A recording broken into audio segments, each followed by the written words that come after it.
They say revenge is a dish best served cold, but mine came with a corporate takeover and the shocked expression on my husband's face as he realized the true cost of his betrayal.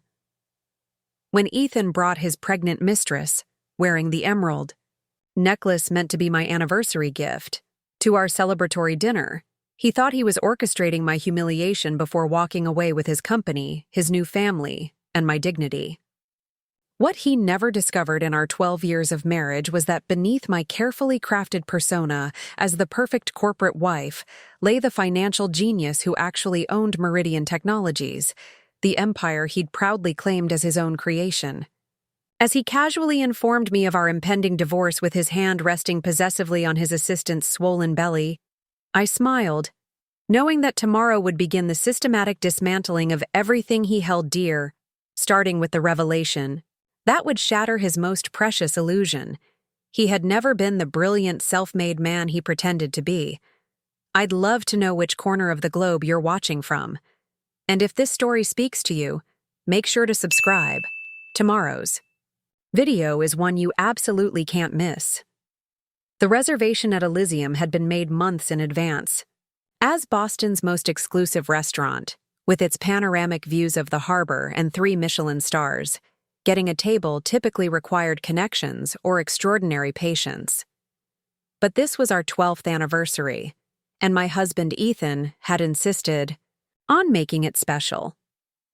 12 years deserves something spectacular, he'd said, kissing my forehead absently while scrolling through emails on his phone.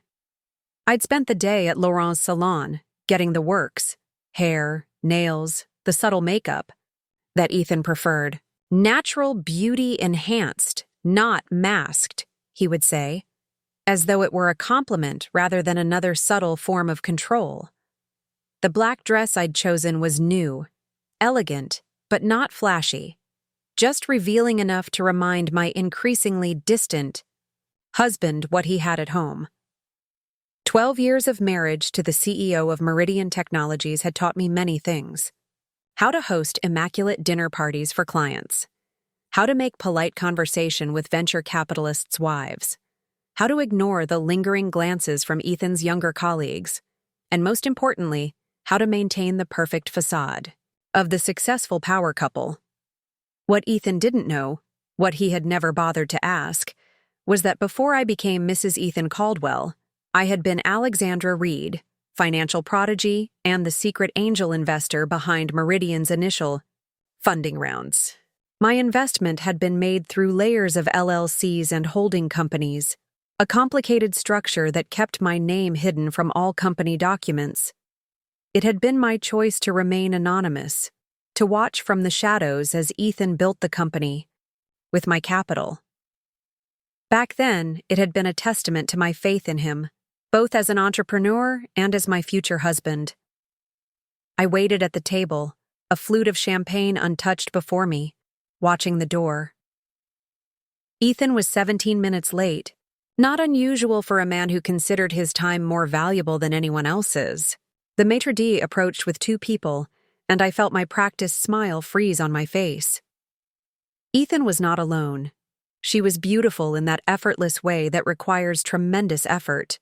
Golden hair cascading past her shoulders, a green dress that matched both her eyes and the emerald pendant gleaming at her throat, the pendant I'd seen on our shared credit card statement last month. The pendant Ethan had called my anniversary surprise, but the real surprise was the gentle swell of her belly, the protective way her hand rested there as Ethan guided her to our table with a hand on the small of her back, the same gesture he'd used with me countless times. "Alexandra," Ethan said, his voice carrying the practiced confidence that had charmed investors and employees for years. "I'd like you to meet Olivia." I felt a curious detachment, as though I were observing the scene from above. The elegant restaurant with its soft lighting and spectacular views. The other diners, oblivious to the drama unfolding at table 19. My husband, handsome in his tailored suit, his dark hair showing distinguished streaks of silver at the temples. The beautiful blonde with my anniversary present around her neck, and my husband's child growing inside her, And me, still holding my untouched champagne, wedding ring catching the light. Olivia, I repeated, my voice steadier than I felt. What a surprise. Ethan pulled out a chair for her. Not for me. That courtesy had long since disappeared. And sat between us, apparently oblivious to the absolute insanity of the situation he'd created. I thought it was time you two met, he said, reaching for the wine list. Olivia has become an important part of my life. Olivia had the decency to look uncomfortable, her eyes darting between Ethan and me. I told him this wasn't the way, she said softly. No? I asked, finally taking a sip of my champagne. It tasted like nothing. Was there a better way to introduce your pregnant mistress to your wife on your anniversary? Ethan's jaw tightened, the first sign of his legendary temper, the one his employees feared but his wife knew intimately. Alexandra, don't make a scene. This isn't how I wanted this to go. And yet here we are, I said, placing my glass down carefully. On our anniversary, with your pregnant... I gestured toward Olivia, who flinched. Executive assistant, Ethan supplied, as though her job title somehow made the situation less appalling. Of course, Olivia Palmer. I'd seen the name on company documents, authorized her expense reports, noted her rapid promotion from receptionist to Ethan's personal assistant in a matter of months. I should have known then. I see, I said, folding my napkin and placing it beside my plate. And the emerald necklace? Was that a signing bonus for her executive position, or a perk for additional services rendered? Olivia's hand flew to her throat, fingers touching the pendant. Ethan's face darkened. I think you should know, he said, leaning forward, lowering his voice to ensure our drama wouldn't entertain the neighboring tables, that I've already spoken to Jackson about the divorce. Jackson Ellis, our lawyer, or rather Ethan's lawyer, a fact that would become important very soon. How thoughtful of you to handle the details, I replied, reaching for my purse. I assume you've already decided what you're prepared to offer me? A flicker of relief crossed Ethan's face, misreading my calm for resignation. You'll be taken care of, Alexandra. The penthouse, a generous settlement. I'm not a monster. I had to suppress a laugh at that. Not a monster. Just a man who brought his pregnant mistress to his anniversary dinner, who wore the watch I'd given him 5 anniversaries ago, while sitting beside the woman who wore what should have been my present. Not a monster, just breathtakingly cruel. How generous, I said, standing. But I think I'll pass on dinner. I've suddenly lost my appetite. Ethan looked irritated but relieved. This was going better than he'd expected. The public confrontation would be minimal, the mess contained. Alexandra, ever proper, wouldn't cause a scene. We'll talk tomorrow, he said, already turning his attention to Olivia, who still looked miserable. At least one of them had a conscience. I paused before leaving, fixing my gaze on Ethan. Enjoy your evening, I said. And Olivia? That necklace brings out your eyes beautifully. A much better choice than the ruby he gave his last assistant. I saw the shock register on both their faces as I turned and walked calmly through the restaurant, nodding politely to the maitre d', who looked concerned but knew better than to intervene in the private affairs of the wealthy.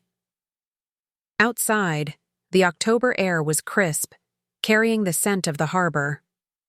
I took a deep breath, then another, letting the reality of the situation settle into my bones. 12 years of marriage. Over. Not gradually, not with the slow fading of love or the mutual recognition of growing apart, but with deliberate cruelty, with public humiliation. My Uber arrived, and I slid into the back seat, giving the driver the address of our penthouse overlooking the public garden. As the city lights blurred past the window, I felt the first shards of ice forming around my heart. The numbness was, welcome, holding the pain at bay. The penthouse was dark when I arrived, the silence oppressive. I kicked off my heels in the marble entryway, making my way to the kitchen where I poured a generous glass of the Macallan, 25 Ethan saved for special occasions. This certainly qualified. Sinking onto one of the Italian leather couches, I stared at the glittering cityscape beyond our floor-to-ceiling windows. 12 years. 12 years of playing the perfect corporate wife while secretly being the financial backbone of Ethan's success. It had started innocently enough. We'd met at Harvard Business School, where I was already making a name for myself with a knack for identifying undervalued tech companies. Ethan had charm, vision, and boundless ambition, but limited capital and connections. I had inherited wealth, financial acumen, and an extensive network thanks to my family's position in Boston society. A lot of love and effort went into bringing this story to life. If you're enjoying it, we'd be so grateful if you'd subscribe to our channel. Now, back to where we left off. When Ethan pitched me his idea for Meridian Technologies, I saw the potential immediately. But I also saw something else. I saw how much he needed to be the success story, how his ego required him to be seen as the self-made man. So I made him a proposal. I would provide the seed funding anonymously, using a complex structure of holding companies that couldn't be traced back to me. He would be the face of Meridian, the visionary founder, while I would play the supportive wife. It had seemed romantic at the time, my secret gift to him. And for years it worked. Meridian grew. Ethan flourished in the spotlight, and I enjoyed watching his success, knowing I had been instrumental in creating it. The arrangement suited us both. He got the adoration he craved, and I avoided the scrutiny that came with being a female investor in the still very male tech world. But something had shifted in recent years. As Meridian expanded and Ethan's star rose, he began to believe his own press. The narrative he created, of the brilliant founder who built an empire through sheer force of will, became his reality.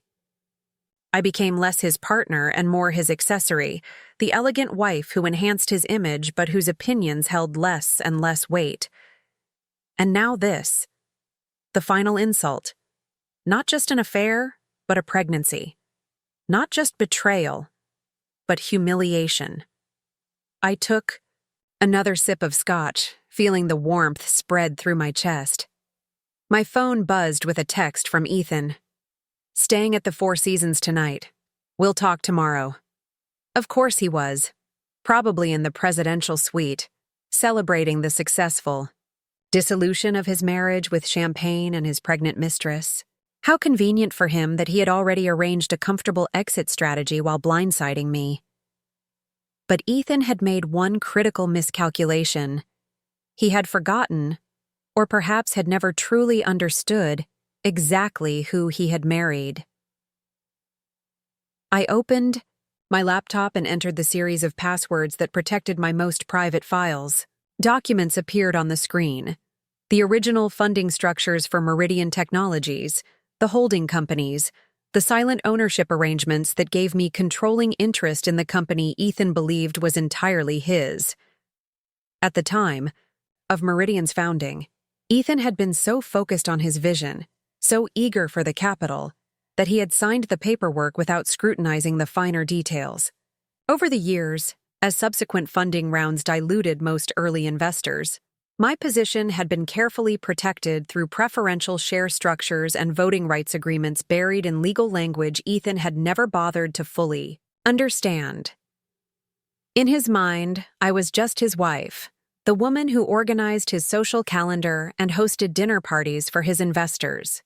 He had no idea that in the boardroom of Meridian Technologies, I held more power than he did. I had simply never chosen to exercise it, until now. I reached for my phone and scrolled to a contact I hadn't used in months.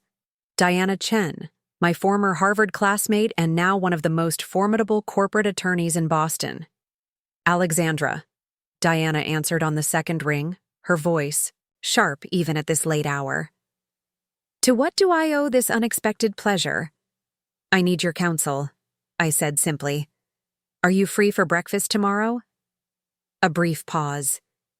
Diana and I knew each other well enough that she immediately understood something significant was happening.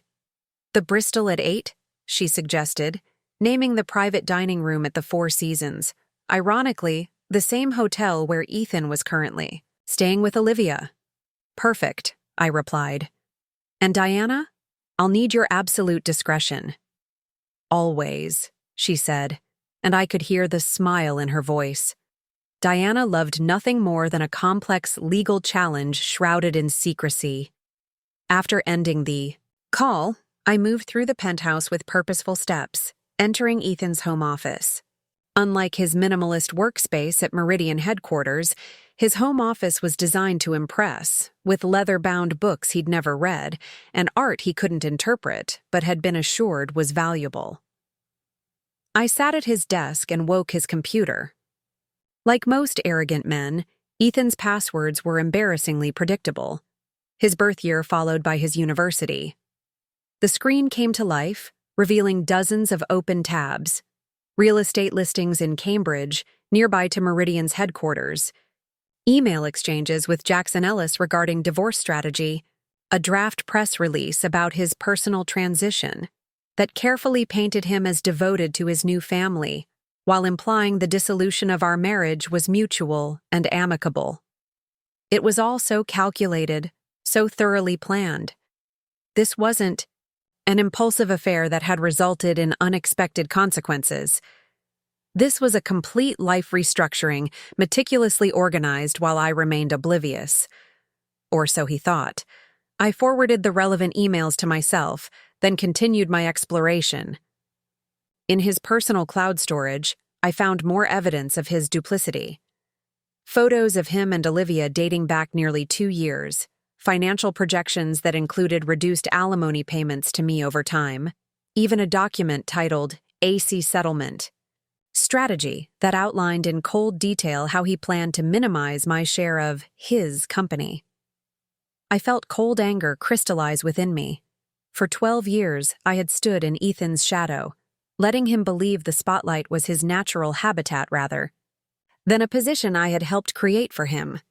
I had diminished myself to enhance him, hiding my financial acumen behind the facade of the perfect corporate wife. No more. I reached for my phone again, this time calling Robert Keene, the chairman of Meridian's board of directors and an old family friend who had never quite approved of Ethan, but had kept his counsel out of respect for me. "Alexandra?" he answered, surprise evident in his voice. "Is everything all right?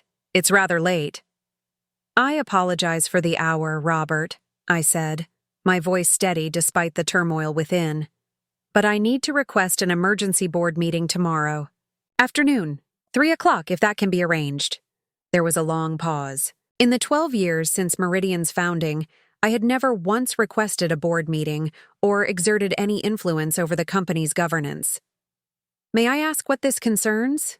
Robert asked cautiously. "A significant change in leadership," I replied. "And Robert? Please ensure Ethan receives no advance notice. This is a matter of some delicacy." Another pause, longer this time. Robert was no fool. He understood immediately that something momentous was occurring. "I'll make the arrangements," he said finally. 3 o'clock, the main boardroom. "Thank you," I said, ending the call before he could ask further questions. I leaned back in Ethan's chair, surveying the office that so perfectly encapsulated his carefully cultivated image. The Harvard diploma prominently displayed, the Forbes cover featuring him as Tech's next visionary. The model sailboat, suggesting a man who had leisure interests beyond his work, though Ethan hadn't been on a boat in years. It was all a facade, a construction designed to project success and authority. But facades can be dismantled, and tomorrow, Ethan Caldwell's carefully constructed world would begin to crumble. I closed his laptop and stood, suddenly aware of how exhausted I felt. The adrenaline that had carried me through the restaurant confrontation was waning, leaving behind a bone-deep weariness. But beneath the fatigue, a new sensation was emerging. A cold, clarifying anger that brought with it a strange sense of liberation. For 12 years, I had played a role, subordinating my own ambitions and identity to Ethan's outsized ego. Tomorrow, Alexandra Caldwell would step out of the shadows and reclaim her power, and Ethan would learn the true cost of his betrayal.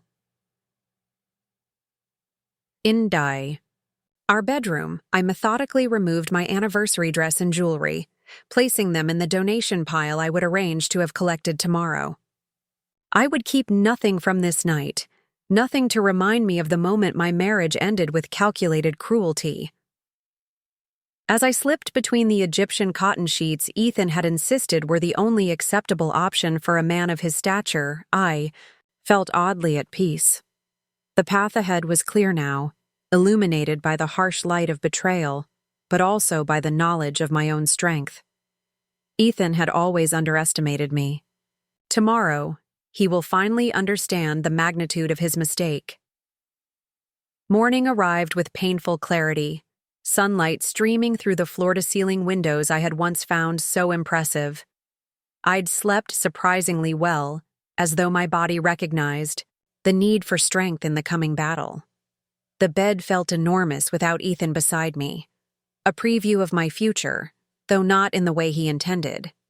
I dressed with deliberate care, a charcoal Armani suit I'd purchased myself rather than one of the designer outfits Ethan had selected to showcase his successful wife. Pearl earrings that had belonged to my grandmother, a self-made woman who'd built a real estate empire in a time when women were expected to build families, not businesses. No wedding ring. That felt important, a physical acknowledgement of what had happened last night. The Bristol room at the Four Seasons was nearly empty at 7:45 a.m., just as I preferred.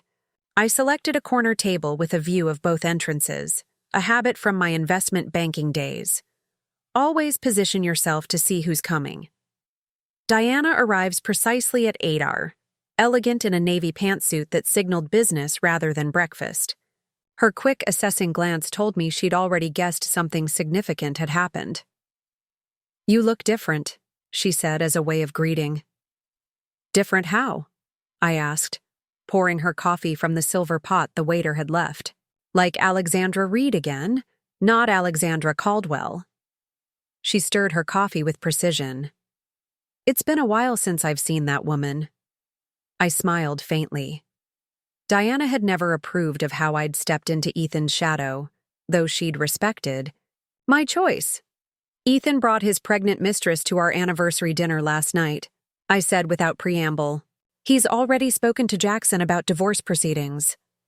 Diana's spoon paused momentarily, the only indication of her surprise. "I see. That's—" She searched for an appropriate word. "Efficient?" I supplied. "Ethan has always valued efficiency." I was going to say unconscionably cruel, but efficiency works too. She set her spoon down. "I assume we're not here to cry into our eggs, Benedict." I slid a USB drive across the table. "This contains the original funding documents for Meridian Technologies, the holding company structures, the preferential voting rights, everything." Diana picked up the drive, her expression shifting from sympathetic friend to razor-sharp attorney. "He doesn't know." It wasn't a question. Ethan believes he built Meridian from nothing. He's never looked closely at the ownership structure or questioned why certain investors have remained anonymous. His ego wouldn't allow for the possibility that someone else, especially his wife, might be the financial genius behind his success. And you're ready to correct that misapprehension. I've called an emergency board meeting for 3 this afternoon. Diana's eyebrows rose. "That's aggressive timing." Ethan is aggressive in his approach to business. I learned from watching him. The waiter appeared with our food, and we fell silent as he arranged the plates. When he retreated, Diana leaned forward. "Alexandra, I need to understand your objective. Here. What do you want out of this?" I considered the question, cutting my avocado toast into precise triangles. Justice seems too simplistic. Revenge is too emotional. "Both are valid responses to betrayal," Diana noted. What I want, I said, carefully, is for Ethan to understand the consequences of his actions. He planned my humiliation meticulously, the public setting, the pregnant mistress wearing what should have been my anniversary gift, the carefully timed revelation about divorce proceedings. He choreographed my devastation like a theatrical production. And now you'll choreograph his, Diana concluded. With precision, I agreed. I want Meridian, not just my share, all of it. I want the board to remove him as CEO. I want him to understand that everything he believes about himself, the brilliant founder, the visionary leader, the self-made success, is a narrative I allowed him to believe. Diana nodded slowly, taking a sip of her coffee. The documents will support your position as majority shareholder, but removing him as CEO will require board support. Do you have it? Robert Keene has never been Ethan's biggest fan. Justine Miles and Terrence Washington have expressed concerns about his management style in recent board meetings. Philip Blackwell will follow Robert's lead. I ticked off the board members one by one. That leaves Samuel Chen, who's currently negotiating a significant contract with Meridian for his shipping company. You'll need to neutralize that incentive, Diana observed. Already handled. I spoke with Samuel's wife, Margaret, last night after you and I talked.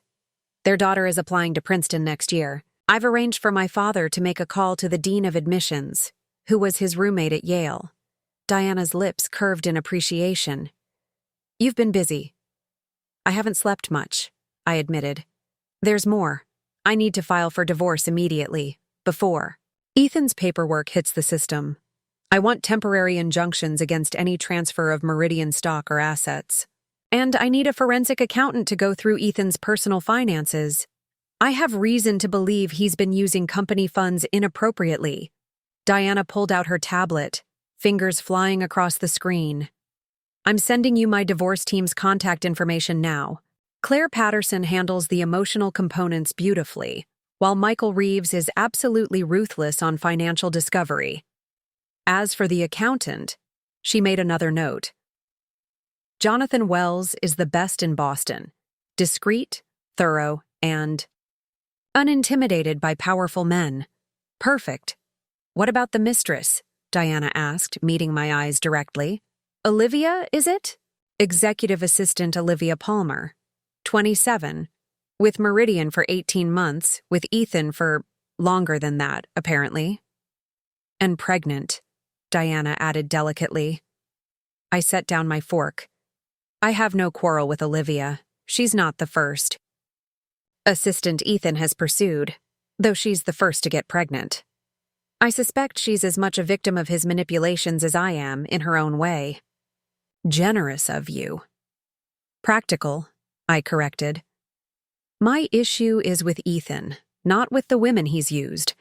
Besides, she looked genuinely uncomfortable last night. I doubt his little dinner theater was her idea. Diana nodded thoughtfully. Still, we should investigate her employment history, any promotions or bonuses she's received since their relationship began.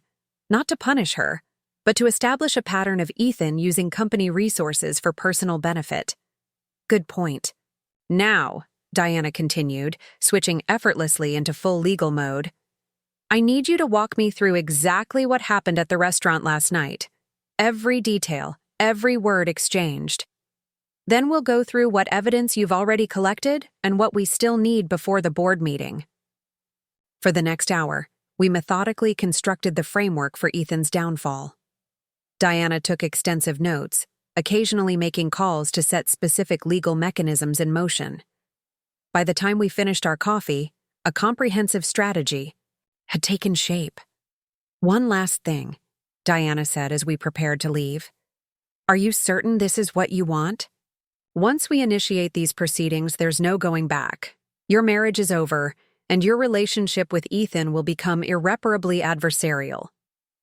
I thought about Ethan's face last night, not regretful or apologetic, but annoyed that his carefully arranged plan wasn't proceeding precisely as he'd scripted. My marriage ended the moment he decided to replace me with a younger model, I said, gathering my purse. He just didn't have the courtesy to tell me until after he'd arranged all the details to his advantage. Now I'm simply ensuring the outcome isn't what he expected. Diana smiled, a predatory expression that reminded me why she was the most feared corporate attorney in Boston. Then, let's go ruin Ethan Caldwell's day. I settled the bill and we walked through the hotel lobby together.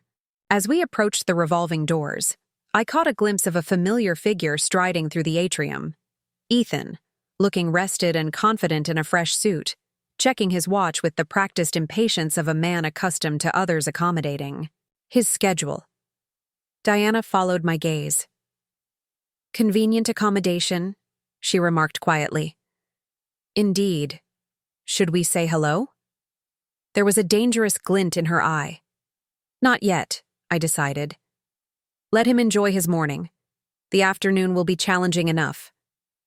We slipped out before Ethan could spot us, Diana heading to her office to prepare the legal artillery while I made my way to another meeting, this one with Vivian Russell, Meridian's chief financial officer, and one of the few executives who had never fallen under Ethan's spell. Vivian was waiting for me at a small cafe a few blocks from Meridian's headquarters, far enough away that we wouldn't encounter any of Ethan's loyal lieutenants. She rose when I approached, her expression professionally neutral, but her eyes sharp with curiosity. "Alexandra," she greeted me, "this is unexpected." "Thank you for meeting on such short notice, Vivian." We settled at a corner table, and I came directly to the point. "I need access to Meridian's complete financial records for the past 2 years, all executive expenses, particularly Ethan's, any unusual bonuses or promotions, especially regarding Olivia Palmer, and any financial transactions requiring only Ethan's authorization." Vivian's expression didn't change, but her posture straightened almost imperceptibly. "That's a comprehensive request. May I ask why?" "Because I own 51% of Meridian Technologies, and I believe my husband has been using company resources to fund his affair with his executive assistant." To her credit, Vivian didn't gasp or exclaim. Instead, she nodded slowly, as though pieces of a puzzle were finally falling into place. "I've had concerns," she admitted carefully. "Expenses that didn't align with stated purposes. Resource allocations that seemed questionable. But Ethan is—" She paused, searching for a diplomatic phrasing. "Not receptive to questioning?" I suggested, a faint smile. "That's one way to put it. The last financial controller who challenged his expense reports was reassigned to our Omaha office." "I'm calling an emergency board meeting at 3 today," I informed her. "I'll need whatever documentation you can provide by then." Vivian checked her watch. "That's not much time." "I know. But Ethan has made it clear that time is of the essence.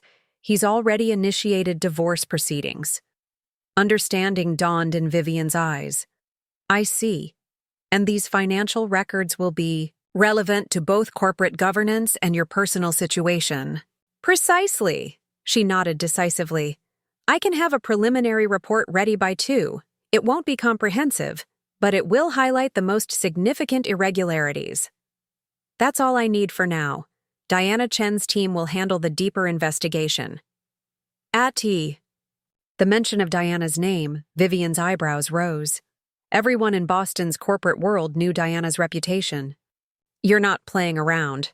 "No," I agreed. "I'm not." "Good." Vivian's voice held unexpected heat. "For what it's worth, Alexandra, a number of us at Meridian have been concerned about Ethan's leadership recently. His decisions have become increasingly erratic, his treatment of staff more capricious. The board has been reluctant to intervene because of Meridian's continued growth, but—" She hesitated.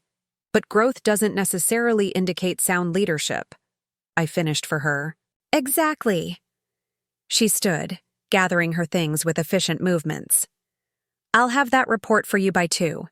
And Alexandra? Whatever happens this afternoon, you have allies at Meridian. Not everyone is on Team Ethan." I felt a surprising warmth at her words. Thank you, Vivian. After she left, I checked my phone to find a series of text messages from Ethan. 15 a.m. We need to talk. I'm at the Four Seasons until noon. 8:47 a.m. Alexandra, stop being childish. This is happening whether you engage or not. 9:22 a.m. Jackson's preparing the paperwork. It would be better for everyone if we can agree on terms quietly. I smiled faintly at the mounting frustration evident in his messages. Ethan was accustomed to controlling every situation, to people, especially me, accommodating his wishes. My silence was already unsettling him, though he had no idea of the true disruption coming his way. I didn't respond to his texts. Instead, I called Robert Keene to confirm the board meeting arrangements. It's all set, he assured me. 3 p.m. in the main boardroom. I've informed all members it's a matter of utmost urgency. Has Ethan been notified? Not yet. His assistant? Robert paused delicately. Olivia Palmer, I supplied, keeping my voice neutral. Yes. Ms. Palmer indicated he's unavailable until early afternoon due to external meetings. As per your request, I've instructed my assistant to notify him only an hour before the meeting. Perfect. Thank you, Robert. Alexandra, he said, his tone softening. I don't know what's happening, but I want you to know that your father was one of my closest friends. If you need anything at all, you need only ask. I appreciate that more than you know. Robert, I'll see you at 3.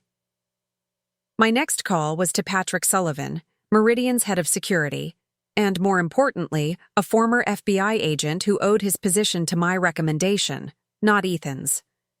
Mrs. Caldwell, he answered formally. How can I help you? Patrick, I need a favor. A discreet one. Of course. No questions, no hesitation. Patrick understood the value of discretion. I need Ethan's access to Meridian systems temporarily. Suspended, effective at 2:55 p.m. today. Physical access, digital systems, everything. The suspension should appear to be a routine security protocol update. Nothing targeted. A brief pause. May I ask why? You'll understand at the board meeting. This afternoon. I promise it's both legal and necessary. Another pause. Longer this time. Then, consider it done. Anything else? Yes. I'll need security personnel stationed discreetly near the boardroom. Not visible, but available if needed. Expecting trouble? Just being thorough, I replied. Ethan can be volatile when challenged. Understood. I'll handle it personally. My final task before the board meeting was perhaps the most difficult, returning to the penthouse to change and prepare. I hadn't been back since leaving for my breakfast with Diana, and I was uncertain whether Ethan might be there. The doorman confirmed he hadn't returned, allowing me to enter my home, soon to be my former home, without confrontation. In our bedroom, I selected a navy suit that Ethan had always said made me look too severe, too businesslike, perfect for today.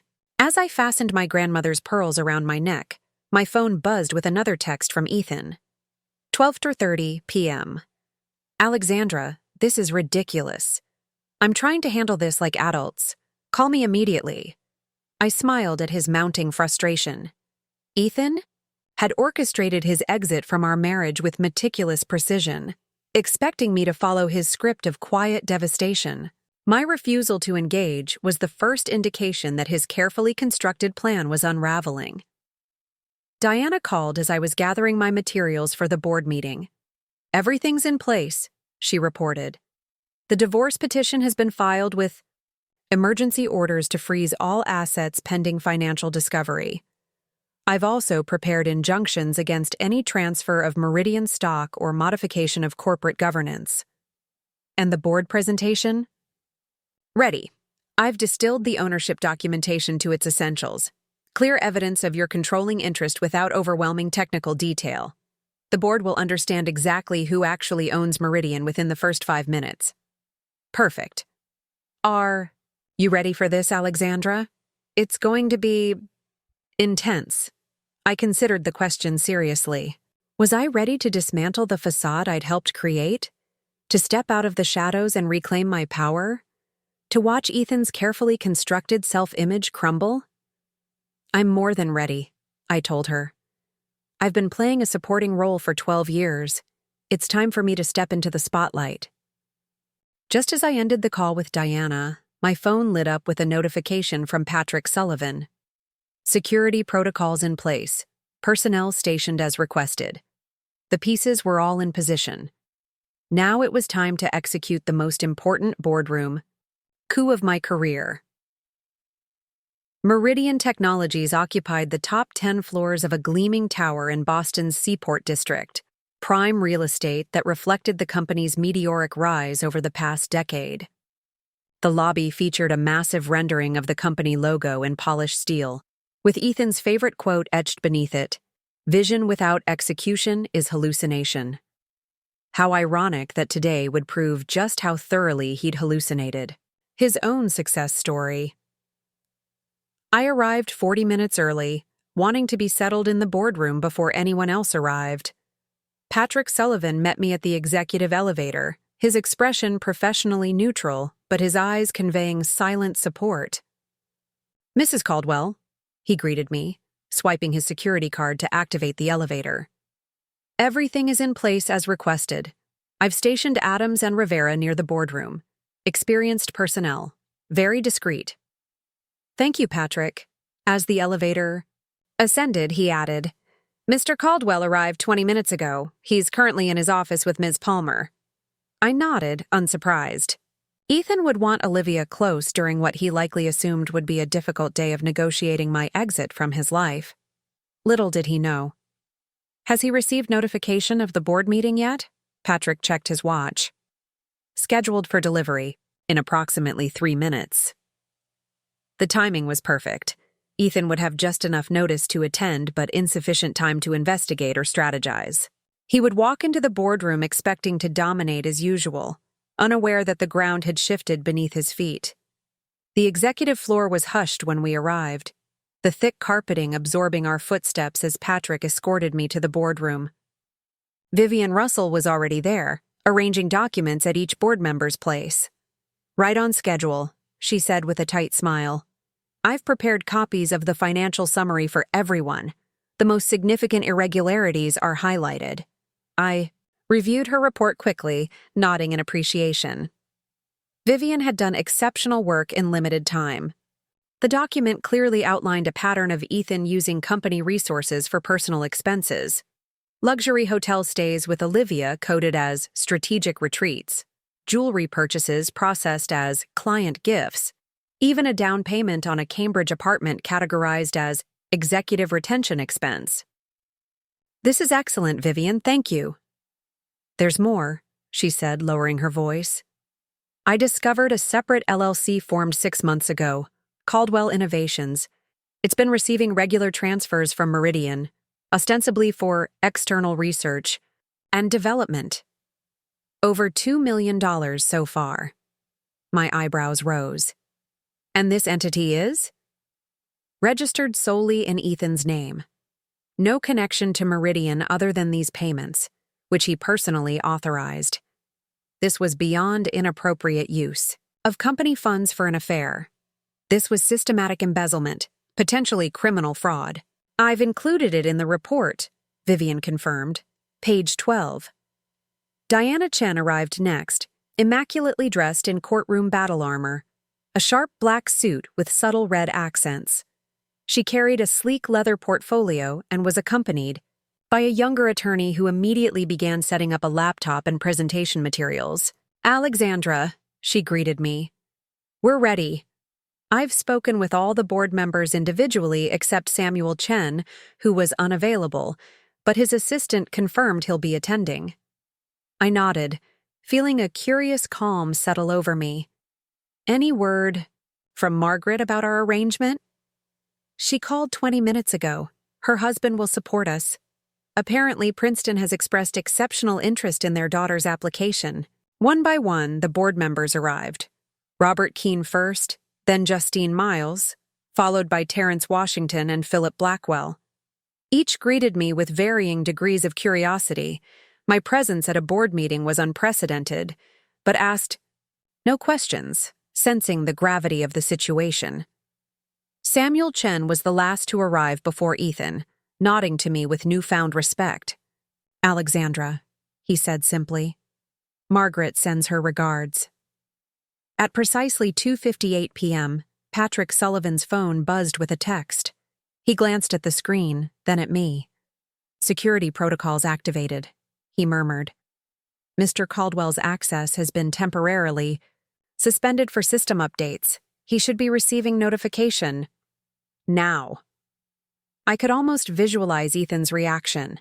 The flash of irritation, the imperious demand for immediate restoration, the disbelief when told it was a scheduled system-wide update that would be completed after the board meeting. At 3:03 p.m., the boardroom door swung open with more force than necessary. Ethan strode in, his face a carefully controlled mask of annoyance. He faltered momentarily when he saw me seated at the head of the table, his usual position, but recovered. "Quickly, Alexandra," he said, his tone conveying both surprise and dismissal. "I wasn't aware you'd be joining us." His gaze shifted to Diana, recognition flickering in his eyes. "Diana Chen. Interesting choice of legal representation." Diana smiled pleasantly but said nothing. Ethan turned to Robert Keene. "Robert, what's this about? My schedule today is incredibly tight, and this meeting wasn't on my calendar until an hour ago." Robert's expression remained neutral. "Perhaps you should take a seat, Ethan. Alexandra has called this emergency meeting to discuss matters of significant importance to Meridian." Confusion crossed Ethan's face. "Alexandra called? She's not a board member. She has no authority to call a meeting." "Actually," I said, speaking for the first time since his arrival, "I do. Please sit down, Ethan. We have much to discuss." For a moment he seemed ready to object further, but something in the collective expression of the board members, their calm attention focused on me rather than him, gave him pause. He took a seat halfway down the table, noticeably distant from the leadership position I now occupied. "Thank you all for coming on such short notice," I began, my voice steady. "I've called this emergency meeting to address two critical issues. First, the ownership structure of Meridian Technologies, and second, what appears to be a pattern of financial misconduct by our current CEO." Ethan's face flushed. "This is absurd. Whatever personal issues exist between us, Alexandra, this is not the forum." "Actually," Diana interrupted smoothly, "this is precisely the forum, Mr. Caldwell, given that Mrs. Caldwell is the majority shareholder of Meridian Technologies." The room fell silent. Ethan stared at Diana, then at me, disbelief evident in his expression. "That's impossible," he finally said. "I founded this company. I raised the capital. I own controlling interest." Diana opened her portfolio and distributed documents to each board member. "These are the original funding documents for Meridian Technologies, along with subsequent capitalization tables and voting rights agreements. As you'll see, Mrs. Caldwell, through a series of holding companies, provided the initial seed funding and has maintained majority ownership through all subsequent funding rounds." The board members began reviewing the documents with varying expressions of surprise and interest. Robert Keene, who had likely suspected something of this nature given his friendship with my father, simply nodded thoughtfully. "This is some kind of trick," Ethan insisted, not even bothering to look at the documents. "A desperate play in our divorce proceedings. The board won't be manipulated by marital disputes." "This has nothing to do with your divorce, Mr. Caldwell," Diana replied calmly. "These ownership structures were established before your marriage, have been maintained throughout Meridian's existence, and are thoroughly documented in the company's legal records. Records you apparently never bothered to examine closely." "Samuel." Chen looked up from the documents. "These appear legitimate. The ownership structure is complex but quite clear. Reed Ventures Holdings." He glanced at me. Your family office? I nodded. My grandfather established it. I took control after my father's death, before Ethan and I were married. This is preposterous, Ethan insisted, finally grabbing the documents and scanning them frantically. I would have known. I would have... He stopped abruptly, his finger tracing a signature on the founding documents. His signature. You signed all the original paperwork, Ethan, I said quietly. You were so eager for the funding, so convinced of your vision, that you never questioned where the money came from or what rights you were granting in exchange. His face had gone pale. You've been lying to me for 12 years. No, I corrected him. I simply allowed you to believe what you wanted to believe, that you were the brilliant self-made founder rather than a frontman for my investment. It seemed important to you, and at the time, I was content to remain in the background. Robert Keene cleared his throat. While this ownership revelation is certainly significant, you mentioned financial misconduct, Alexandra. That's an accusation. That requires substantial evidence. Indeed. I nodded to Vivian, who distributed her financial summary to the board. Vivian Russell, our CFO, has prepared this preliminary report detailing a pattern of inappropriate use of company funds by Mr. Caldwell for personal expenses, as well as evidence of what appears to be systematic embezzlement through a separate entity called Caldwell Innovations. As the board members began reviewing the financial documentation, Ethan's expression shifted from shock to barely contained rage. This is a witch hunt, he snapped. Vivian has always resented my leadership. These so-called irregularities are standard CEO expenses, approved through proper channels. By proper channels, do you mean yourself? Vivian asked coolly. Because as CFO, I was never consulted on these expenditures, many of which bypassed our normal approval processes entirely. Terrence Washington, who had been silently reviewing the financial report, looked up with a frown. $2 million transferred to a private LLC for unspecified research and development? With no deliverables, no contracts, no oversight? He turned to Ethan. What exactly does Caldwell Innovations do, Ethan? The silence that followed was damning. Philip Blackwell, who had built and sold 3 tech companies before joining Meridian's board, closed the financial report with a decisive motion. This is textbook embezzlement, he said flatly. If even half of these allegations are substantiated, we're talking about criminal behavior. They're not allegations, they're facts, Vivian stated firmly. Every transaction is documented in our financial system. The pattern is clear and ongoing. Justine Miles, the only other woman on the board and a former prosecutor, shook her head. The SEC would have a field day with this, not to mention the possibility of criminal charges. Throughout this exchange, I watched Ethan carefully. His expression had shifted from rage to calculation, his mind working rapidly, searching for an exit strategy, a way to regain control of the rapidly deteriorating situation. This is all a misunderstanding, he finally said, his voice taking on the smooth, persuasive tone he used to charm investors. Caldwell Innovations is a stealth R&D initiative exploring technologies too sensitive for Meridian's normal development. Channels.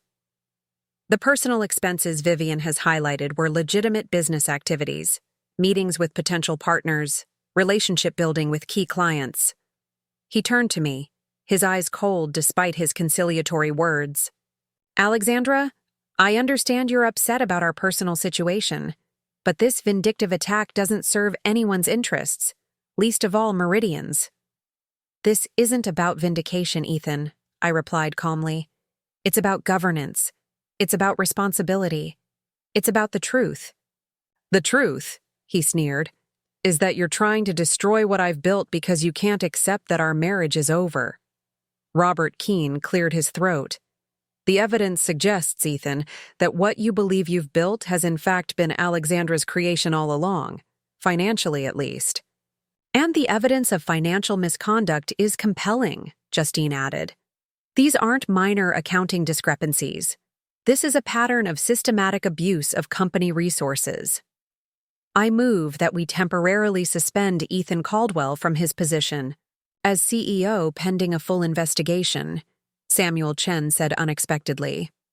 Given the seriousness of these allegations and the clear documentation of Mrs. Caldwell's controlling interest in Meridian, it would be a breach of our fiduciary duty to allow the current situation to continue. Seconded, said Terrence Washington immediately. Robert Keene nodded. Those in favor? One by one, hands raised around the table. Robert, Justine, Terrence, Philip, Samuel. A unanimous vote. The motion carries, Robert announced. Ethan Caldwell is hereby suspended from his position as CEO of Meridian Technologies, effective immediately, pending a full investigation into these financial irregularities. Ethan stared at them in disbelief. You can't do this. I built this company. I am from this company. Actually, Mr. Caldwell, Diana interjected, they not only can do this, they are legally obligated to take action given the evidence presented. And as majority shareholder, Mrs. Caldwell has the authority to name an interim CEO immediately. All eyes turned to me. I nominate Vivian Russell as interim CEO, I said without hesitation. Her financial acumen and ethical standards make her the ideal candidate to guide Meridian through this transitional period. Vivian looked startled but composed herself quickly. All in favor? Robert asked. Again, a unanimous vote. Effective immediately, Vivian Russell will serve as interim CEO of Meridian Technologies, Robert declared. Now, regarding the ongoing investigation, this is insane, Ethan interrupted, standing abruptly. I won't allow it. You all work for me. Actually, Mr. Caldwell, Diana corrected, it appears they work for Mrs. Caldwell, and as of this moment, so do the security personnel. Waiting outside. On cue, Patrick Sullivan opened the boardroom door. Adam and Rivera stood just outside, their presence a clear message. Mr. Caldwell, Patrick said professionally, I'll need to escort you from the premises and collect your company credentials. Ethan's face contorted with fury. Alexandra, you vindictive bitch. You think you can just take everything from me? You're nothing without me. Nothing. His words hung in the air, revealing more about our marriage than any explanation I could have offered. The board. Mr. Caldwell, Patrick repeated more firmly, please come with me.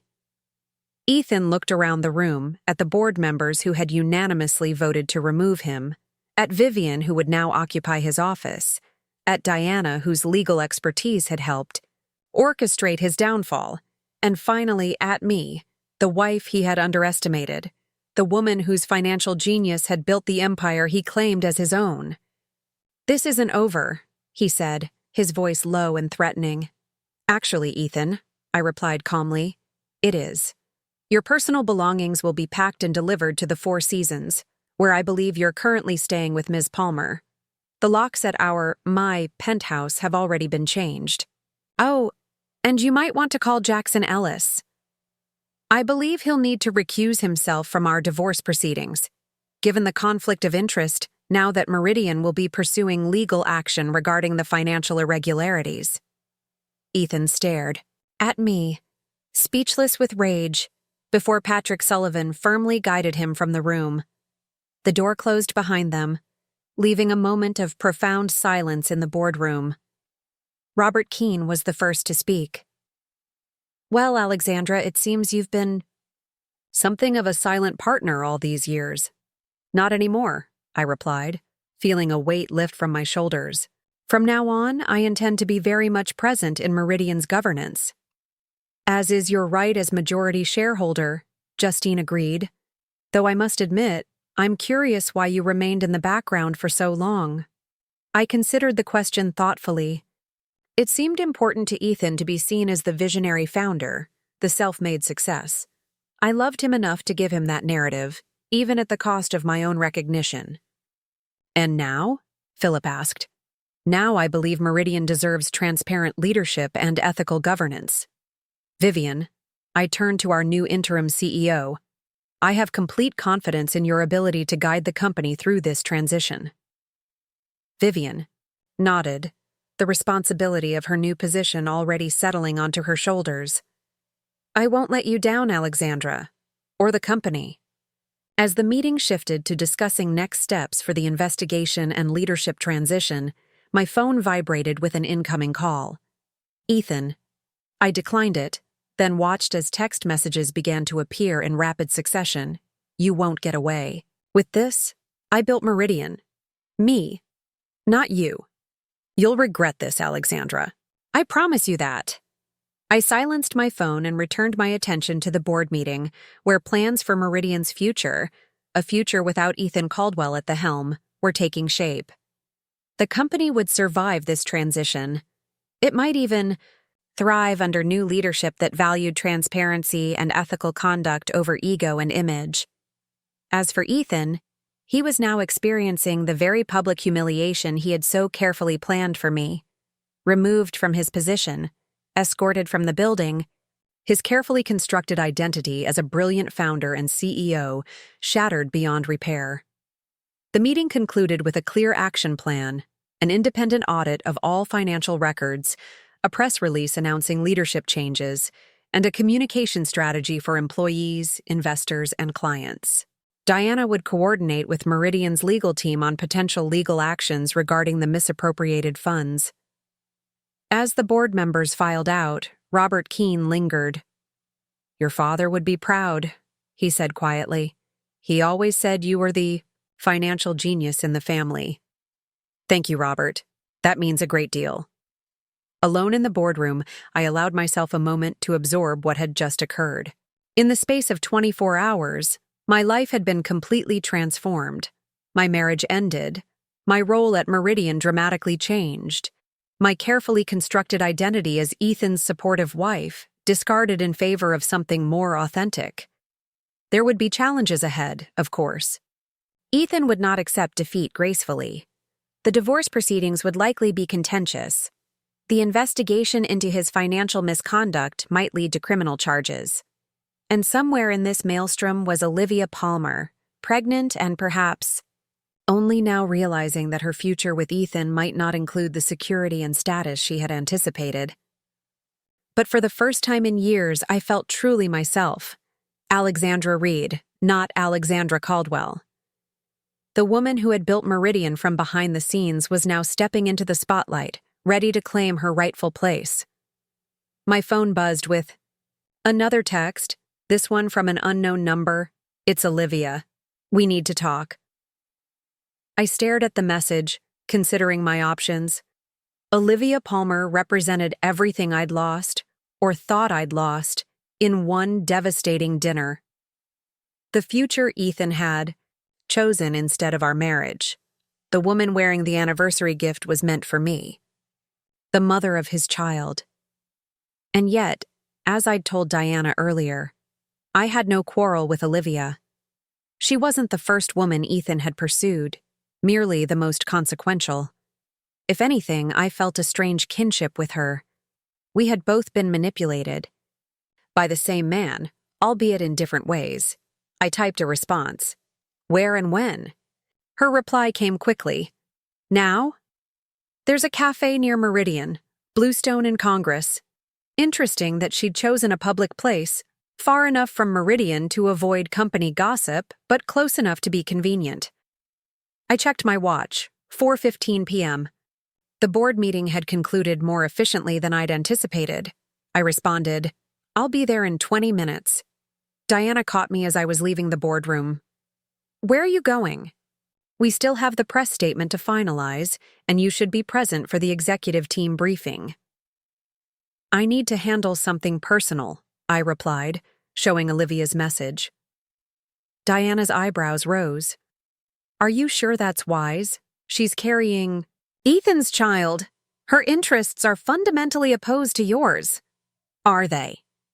I considered it. She's pregnant by a man who's just lost his position, may face criminal charges, and has significantly less financial security than he claimed. If I were in her position, I'd be reassessing my options. Diana studied me carefully.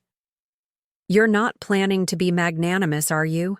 Because while that might feel noble, it's rarely strategic." I smiled. I'm planning to listen. Nothing more, nothing less. Take your security detail, she insisted. Patrick can have someone follow discreetly. Given Ethan's texts, we can't rule out this being some kind of trap. It seemed excessive, but Diana's caution was well-founded. I agreed to her terms, and Patrick arranged for a security officer named Melissa to shadow me, close enough to intervene if necessary, distant enough to remain unnoticed. Bluestone Cafe was half empty when I arrived, the late afternoon lull between lunch and dinner crowds. Olivia sat in a corner booth, a glass of water untouched before her. She looked different from last night, less polished, more vulnerable. The emerald necklace was conspicuously absent. She spotted me immediately, her expression a complex mixture of anxiety and determination. I slid into the booth across from her, signaling to the waitress that I'd like coffee. "Thank you for coming," Olivia said, her voice steadier than I'd expected. "I wasn't sure you would. I was curious," I admitted. "It's not every day your husband's pregnant mistress asks for a meeting the day after he introduces you at your anniversary dinner." She flinched slightly. "I told him that was a terrible idea, cruel and unnecessary. And yet you went along with it." Her eyes dropped to her water glass. "I did. I've been going along with a lot of Ethan's ideas lately, each one slightly worse than the last. That's partly why I wanted to talk to you." The waitress arrived with my coffee, and I took a moment to add cream, giving Olivia space to continue. "I imagine you hate me," she said when the waitress departed. "I don't hate you, Olivia. I don't know you well enough to hate you. But you must resent me. The pregnancy, the necklace, the dinner." I took a sip of coffee, considering my response carefully.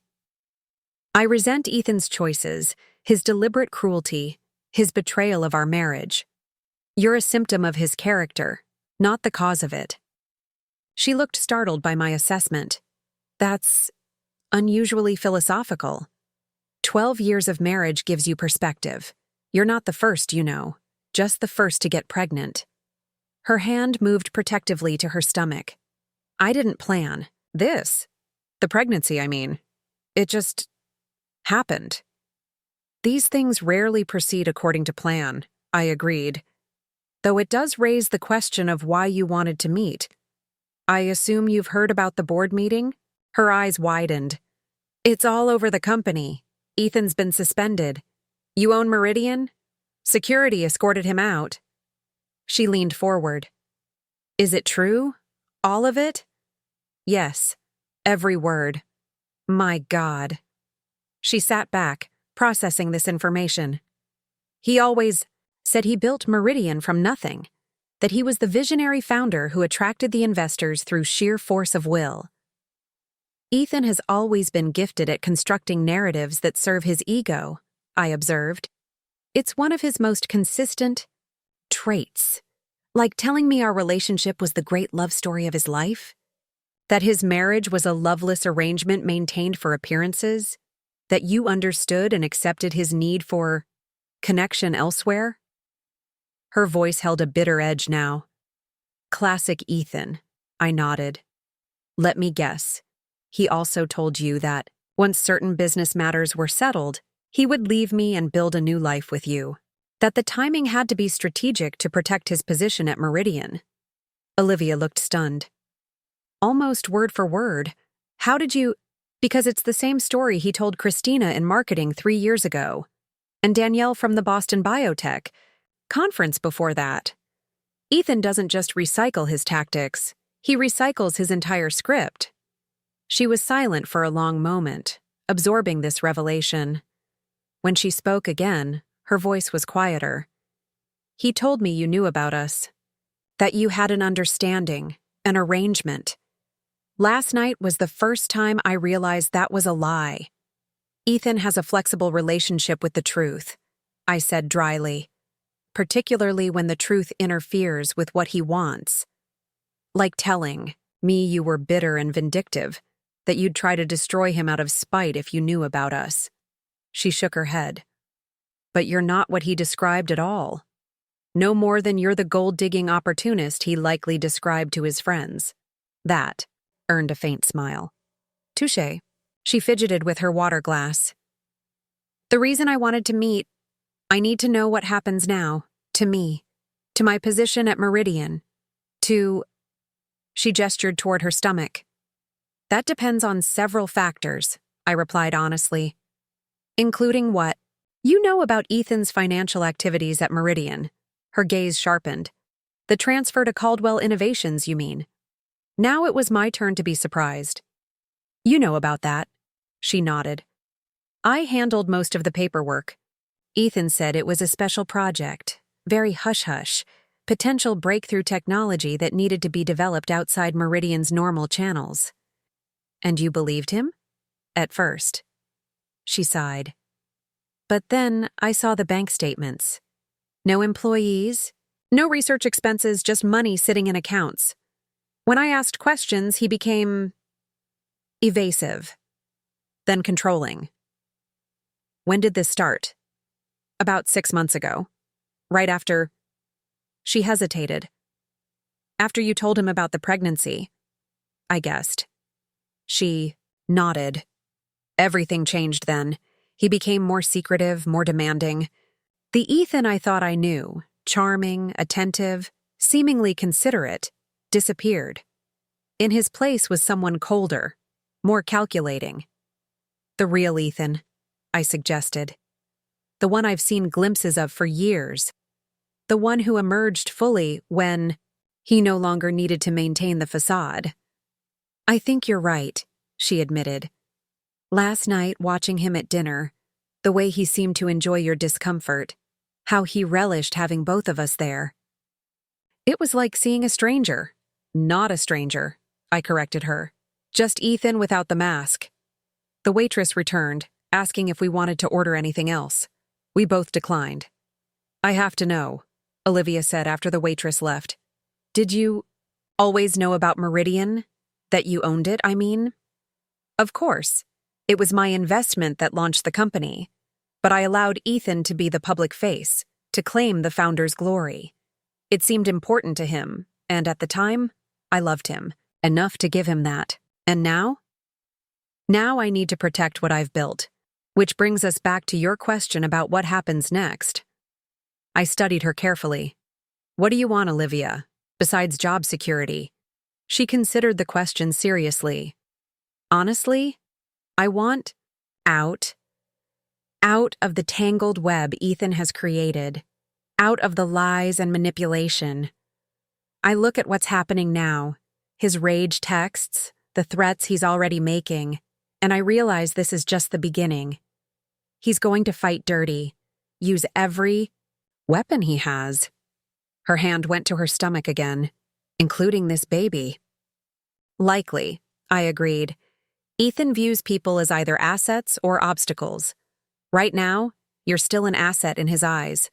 The mother of his child, a sympathetic figure he can use in his narrative of being wronged. But I don't want to be used anymore, she said firmly. Not by Ethan, not by anyone. I want... She paused, gathering her thoughts.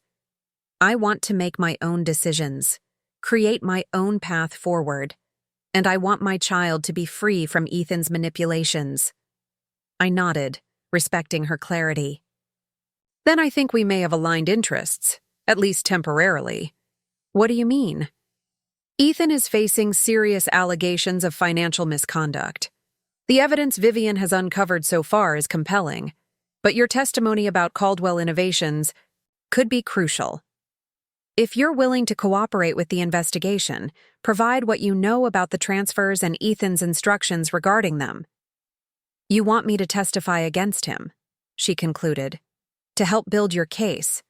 It's not just my case, Olivia. It's about corporate governance, about misappropriated funds, about Ethan's abuse of his position.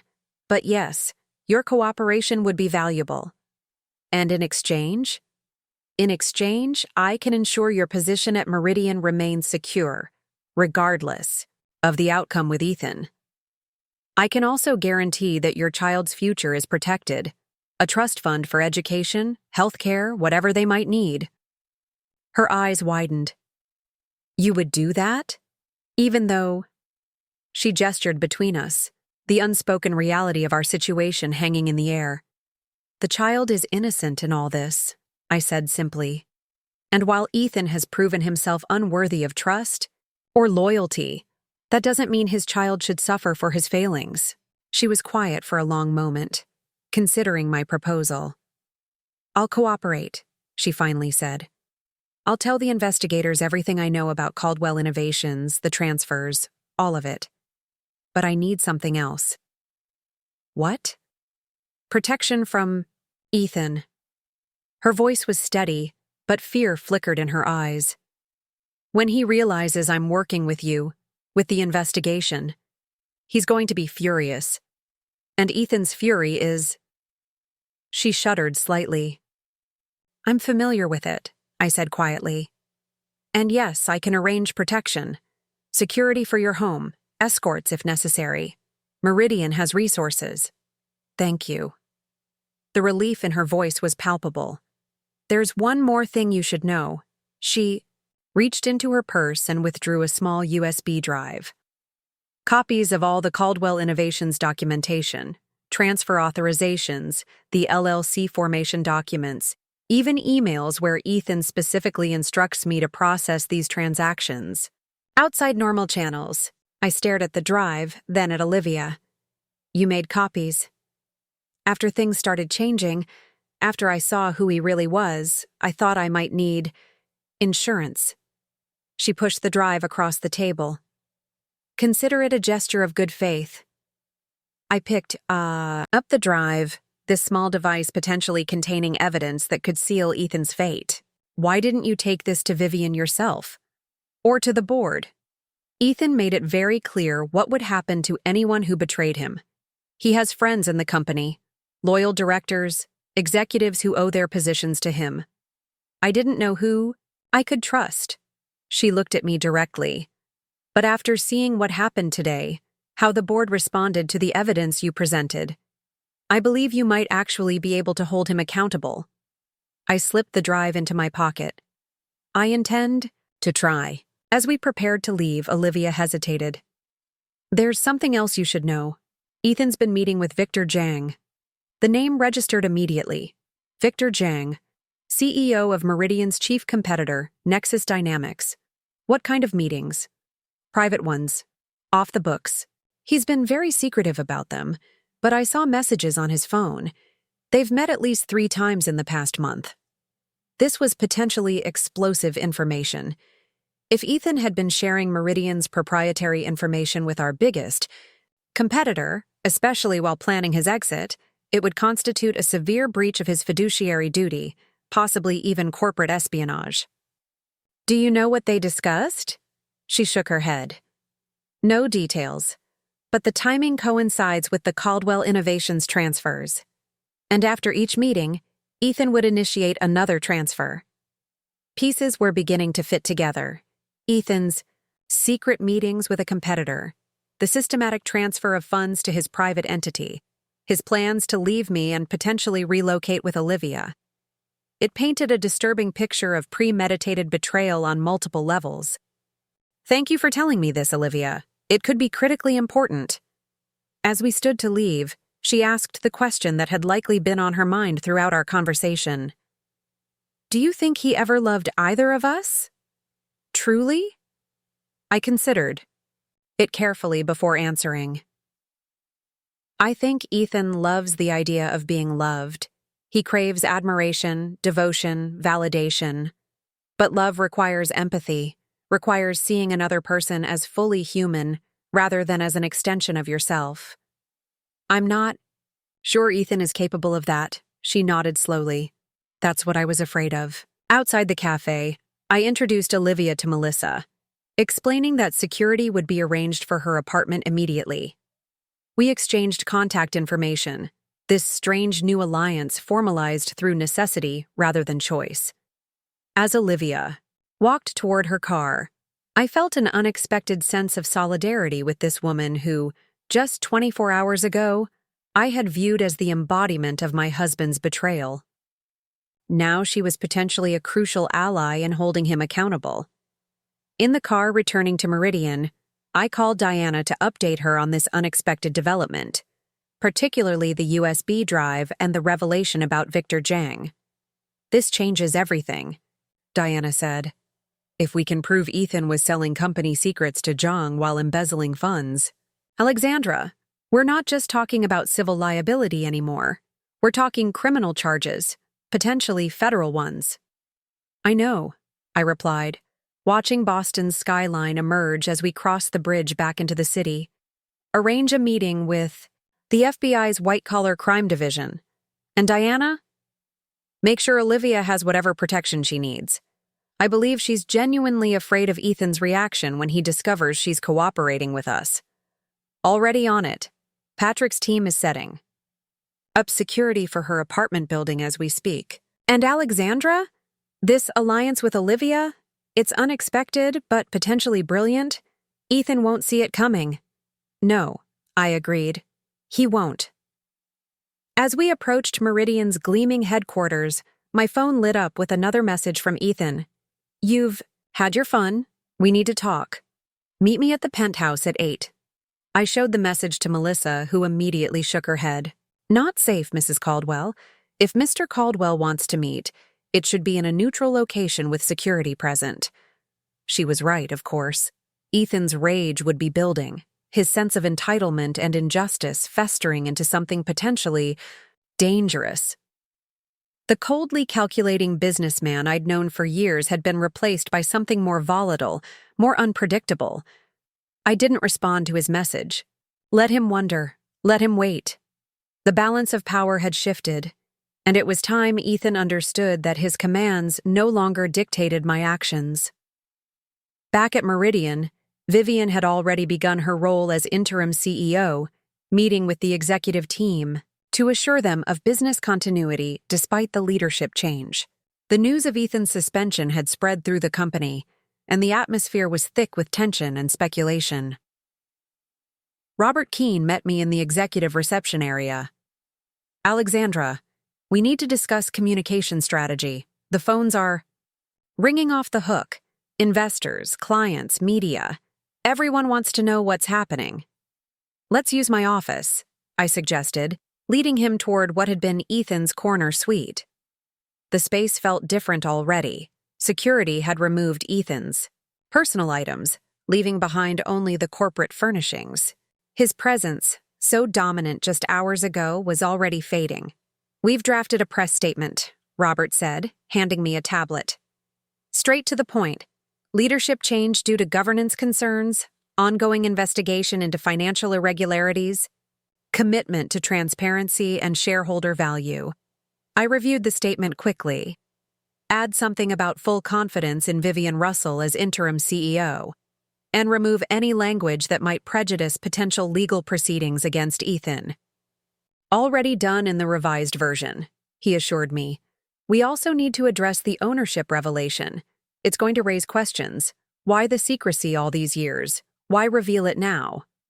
I nodded, understanding the delicacy of the situation. "Keep it simple. Alexandra Reed Caldwell has been a founding investor in Meridian Technologies since its inception, maintaining a private majority stake through established investment vehicles. Recent governance concerns necessitated a more public role in company oversight. No need to mention the divorce or Ethan's personal behavior. Perfect." Robert made notes on his tablet. "One more thing. Jackson Ellis called. He seemed distressed to learn about the board's actions regarding Ethan. Mentioned something about having already filed divorce paperwork on Ethan's behalf." I smiled faintly. "I imagine he's quite concerned about the conflict of interest now that his client is facing potential legal action from the company." "Exactly. He's formally recusing himself from both matters. Seems he doesn't want to be caught in the crossfire." "Wise decision," I observed. "Rats and sinking ships come to mind." As Robert left to finalize the press statement, Diana arrived, with news from the forensic accountants already examining Meridian's financial records. "They've found more," she reported grimly. Much more. Ethan's been systematically skimming for years. Consultancy fees to shell companies, inflated vendor contracts with kickbacks, phantom employees on international subsidiaries' payrolls. Caldwell Innovations was just the most recent and brazen example. How much are we talking about? Preliminary estimate? Upwards of $6 million over the past 4 years. The pattern accelerated dramatically in the last 6 months. Since Olivia told him about the pregnancy, I noted. He was building his escape fund. Exactly. And with this new information about meetings with Victor Zhang, Diana's expression was grave. Alexandra, we need to consider the possibility that Ethan was planning to take Meridian's intellectual property to Nexus Dynamics. The timing aligns perfectly. Liquidating assets, setting up an external funding stream, preparing for a clean break from both you and the company. The scope of Ethan's betrayal was expanding beyond even my initial assessment. Not just a personal betrayal with his affair and pregnancy, not just financial misconduct with company funds, but potentially corporate espionage that could have devastated Meridian's competitive position. Contact the FBI, I instructed Diana. Tonight. This goes beyond internal governance issues now. As darkness fell over Boston, I stood at the window of what had been Ethan's office, now temporarily mine, and watched the city lights emerge. In just 24 hours, everything had changed. The careful facade of my marriage had crumbled, revealing the rot beneath. The company Ethan claimed as his crowning achievement had been reclaimed by its true owner. And the man who had orchestrated my public humiliation was now facing the dismantling of his carefully constructed identity. My phone buzzed again with another message from Ethan, this one simply reading, "This isn't over." Ethan's words glowed ominously. On my phone screen, a digital threat hovering in the gathering darkness of the office. I knew my husband well enough to understand this wasn't mere posturing. Ethan Caldwell didn't accept defeat, didn't acknowledge limitations, and certainly didn't relinquish power without a fight. His message wasn't just a statement, it was a promise. I didn't have to wait long to discover what form his counterstrike would take. Alexandra. Vivian appeared in the doorway, her expression tense. You need to see this. She handed me her tablet, open to the Boston Business Journal's website. The headline made my blood run cold. Meridian Technologies in turmoil. CEO Ethan Caldwell claims hostile takeover by estranged wife. The article, published less than an hour after Ethan had been escorted from the building, quoted sources close to the CEO describing a vindictive wife using arcane legal maneuvers to seize control of her husband's company in the midst of divorce proceedings.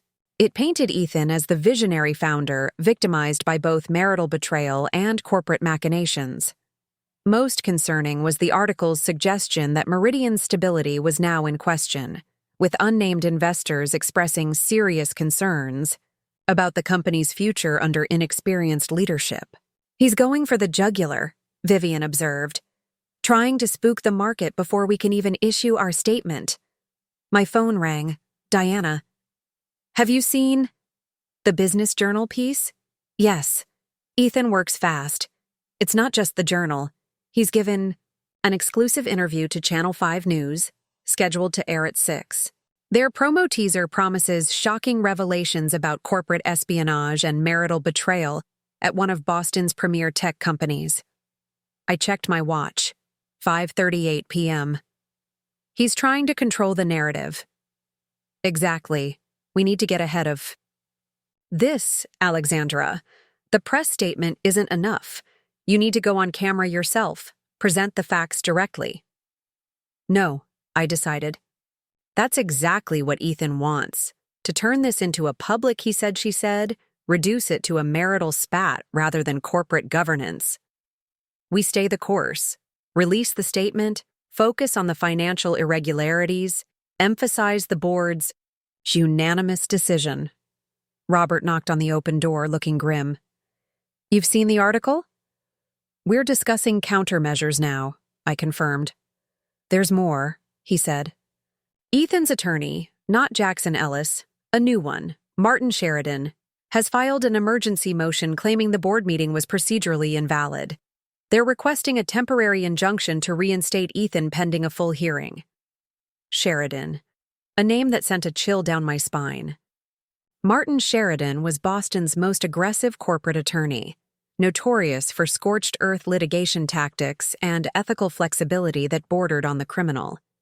His involvement signaled Ethan's intention to wage all-out legal warfare.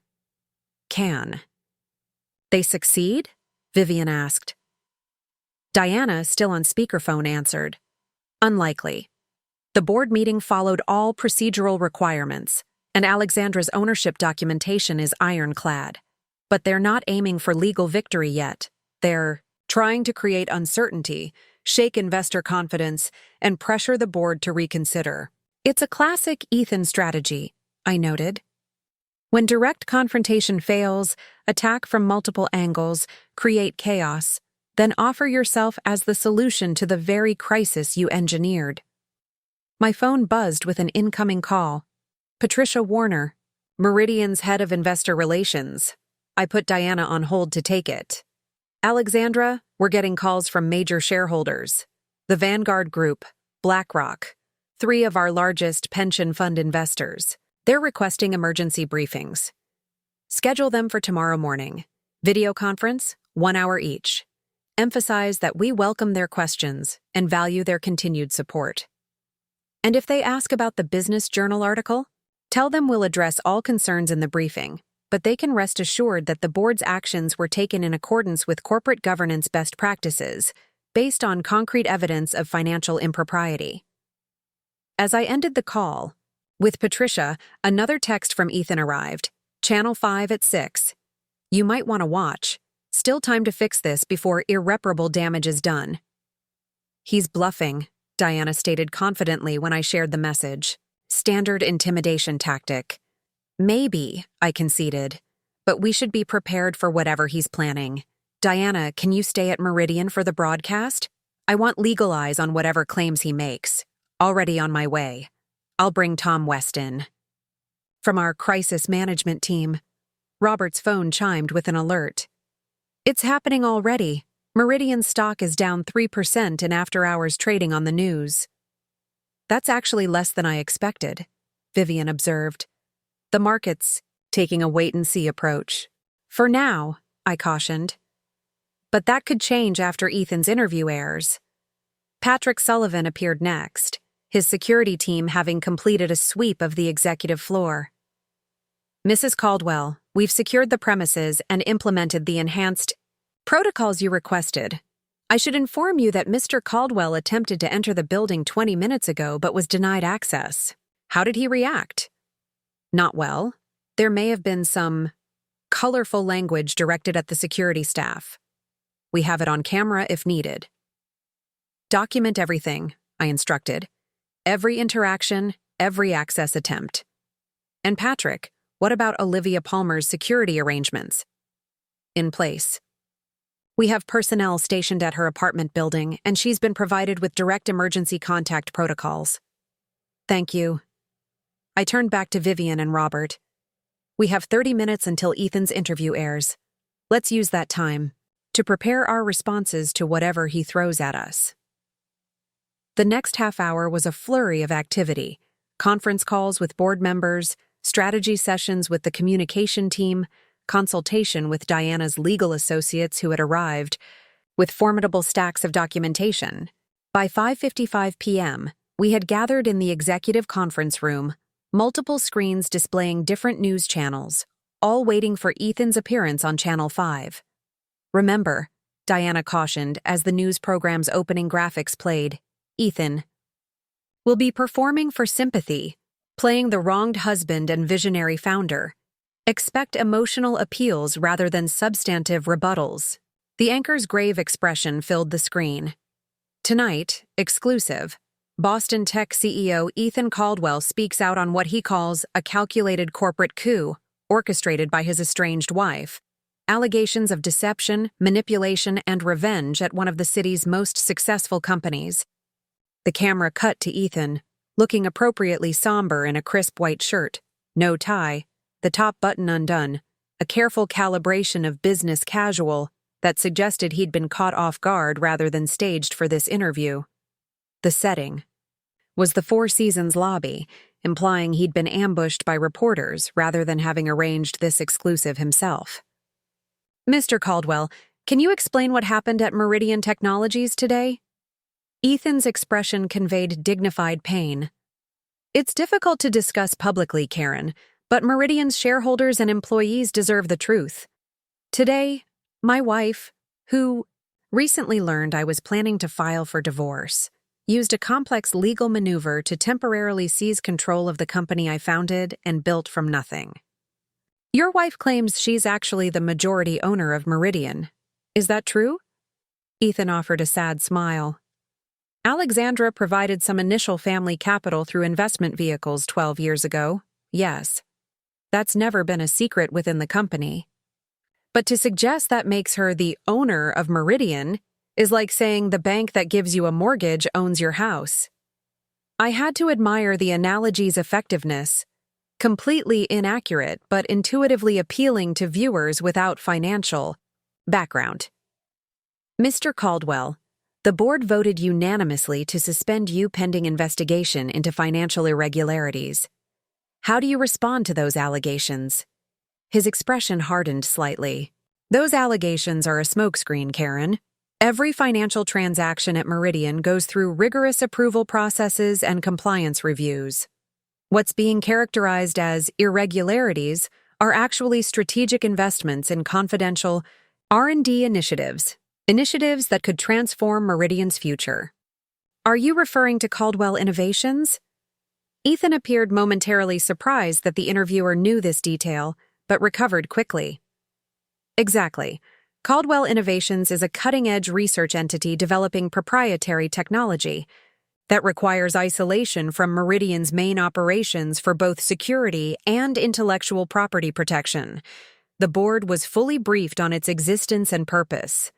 A blatant lie, but delivered with such conviction that even I might have believed him if I didn't know better. Sources tell us you were escorted from the building by security. Is that accurate?" Ethan's expression shifted to one of regretful confirmation. "Unfortunately, yes. A humiliating experience orchestrated for maximum impact.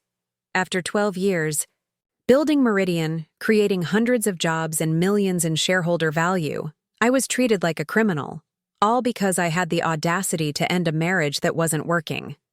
And what about the allegations regarding your relationship with Olivia Palmer, your executive assistant who is reportedly pregnant with your child?" Here, Ethan adopted an expression of dignified restraint. "I won't discuss the details of my personal life on television, Karen. But I will say this. My marriage had effectively ended years ago, though Alexandra and I maintained appearances for the sake of Meridian's public image. Olivia and I developed feelings for one another over time, and now we're expecting a child together. It's unfortunate that this personal transition has become fodder for corporate warfare." "What happens next, Mr. Caldwell?" "I've filed for an emergency injunction to correct this governance travesty. I'm confident the courts will recognize this for what it is, a vindictive attempt to use corporate machinery for personal revenge. In the meantime, I'm deeply concerned about Meridian's stability. Our clients, investors, and especially our dedicated employees deserve better than to be pawns in a marital dispute." The interview concluded with Ethan looking directly into the camera, his expression a perfect blend of concern and determination. "To everyone at Meridian, I will fight for our company, for our shared vision, for the future we've been building together. This isn't over." As the program cut to commercial, silence fell over the conference room. Ethan's performance had been masterful, controlled, sympathetic, presenting himself as the reasonable party while subtly undermining both my motivations and Meridian's stability under new leadership. "Well," Diana said finally, "he's still an excellent liar." "The claim that the board knew about Caldwell Innovations is particularly bold," Robert noted. "Completely false. but difficult to disprove in the court of public opinion. And characterizing his dismissal as solely related to our marriage rather than financial misconduct shifts the narrative exactly where he wants it, I added. Vivian checked her tablet. Stocks down another 2%. Not catastrophic, but concerning. My phone buzzed with a text from Olivia. Watching Channel 5. Everything he's saying is a lie. I have emails proving the board was never informed about Caldwell Innovations. I showed the message to Diana, who nodded appreciatively. Our unexpected ally continues to deliver. Get those emails ASAP. Patrick Sullivan entered with a security update. Mrs. Caldwell, we've detected unusual access attempts on Meridian servers. IT security is handling it, but they believe it's a coordinated attempt to extract data. Ethan, I said immediately. He's trying to get evidence before we can secure it. Or planting false information. Already addressed, Patrick assured me. We implemented full access changes immediately after the board meeting. These attempts are coming from outside, not internal credentials. My mind was racing. Ethan wouldn't attempt something so obvious without a specific target in mind. What was he after? The Project Helix files, Vivian suggested, naming Meridian's most sensitive current development. They'd be invaluable to a competitor. Or he's trying to alter financial records, Robert added. Cover his tracks. Both are possible, I agreed. Patrick, make sure IT preserves logs of all access attempts and implement air-gap protocols for our most sensitive projects. Offline backups, no network access. Diana's phone rang, her associate Tom with an update on Ethan's legal maneuvers. The injunction hearing is scheduled for 9 a.m. tomorrow before Judge Eleanor Hamilton. A flicker of hope. Judge Hamilton was known for her thoroughness and impartiality. She wouldn't be swayed by emotional appeals or media narratives. We'll be ready, Diana assured me.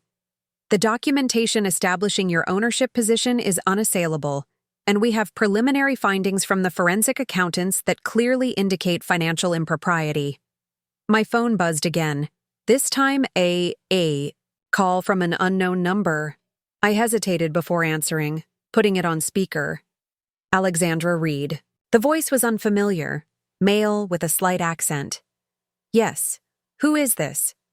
My name is Victor Zhang. I believe we need to talk. The room fell silent. Victor Zhang, CEO of Nexus Dynamics, Meridian's chief competitor, the man Olivia had reported. Seeing Ethan meet with repeatedly. Mr. Zhang, this is unexpected. I imagine so. I've been watching today's developments with great interest.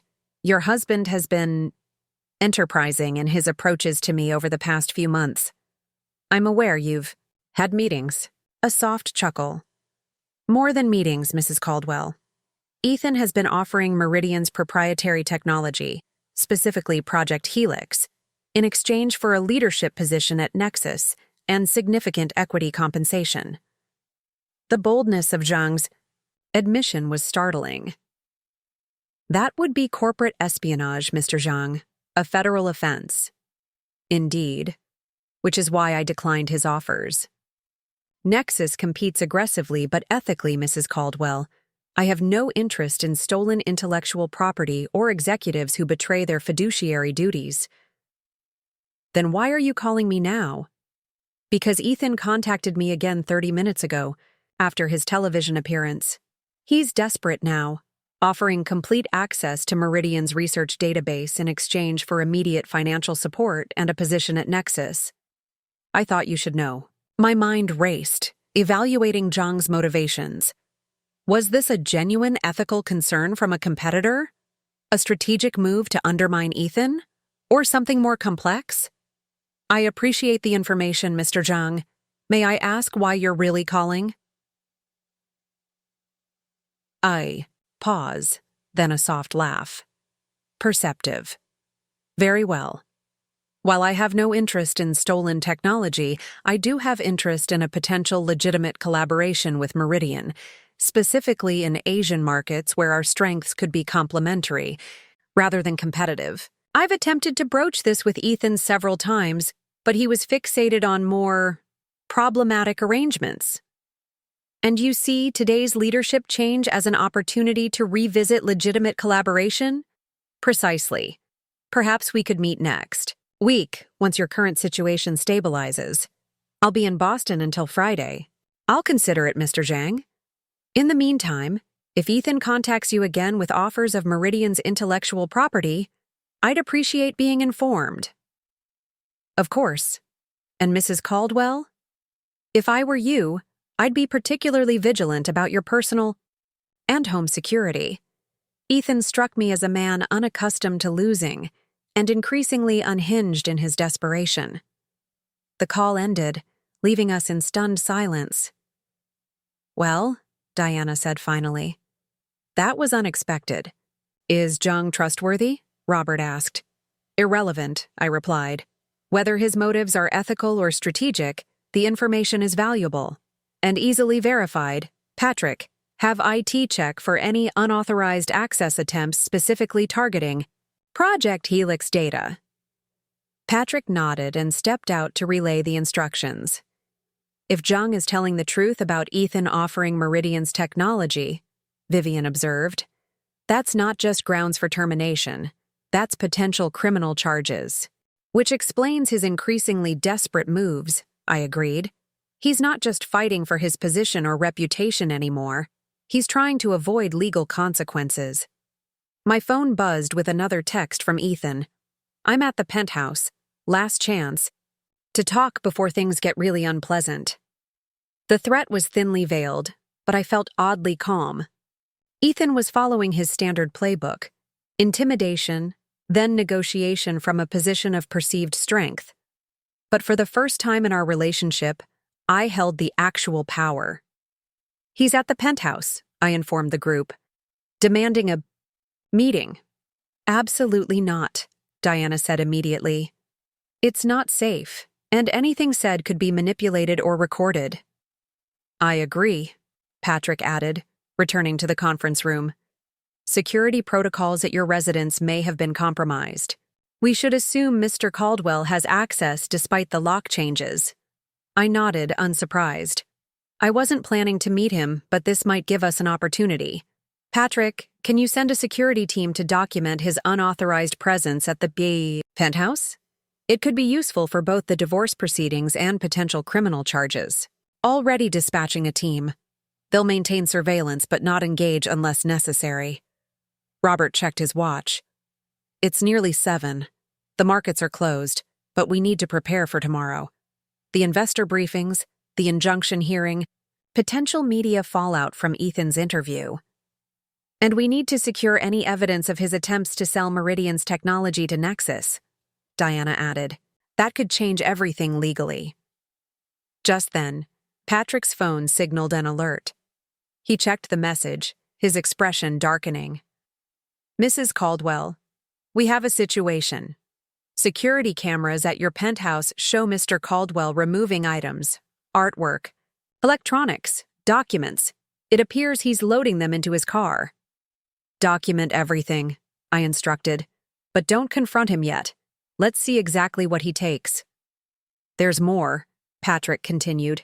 The cameras briefly caught him attempting to access your home office safe. My pulse quickened. The safe contained personal documents, my grandmother's will that had established my trust fund, the original Meridian ownership papers, family jewelry, and other irreplaceable items. Did he succeed? Unknown. The camera angle doesn't show the safe directly, only his movements in that area of the office. Diana touched my arm gently. Alexandra, this changes things. If he's taking documents that could be relevant to either the divorce or Meridian's governance, we need to stop him immediately. I considered our options. Confronting Ethan directly would be emotionally satisfying but strategically risky. Involving the police might seem excessive given that the penthouse was still legally our shared residence, despite the divorce filing. Patrick, have your team continue documenting everything. If he attempts to leave with items from my home office or safe, have them intercept him, professionally, with witnesses present. emphasize that they're securing potentially relevant legal documents pending court determination, not preventing him from accessing his personal belongings.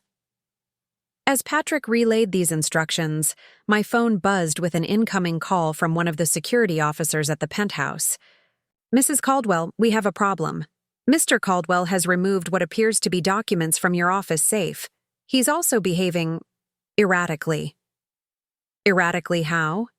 "He appears intoxicated, ma'am. He's making threats, talking to himself, throwing items. We're maintaining visual surveillance but haven't engaged as per instructions." I exchanged glances with Diana, whose expression had hardened. "This changes our approach," she said. "An intoxicated, emotionally volatile individual removing legal documents and destroying property.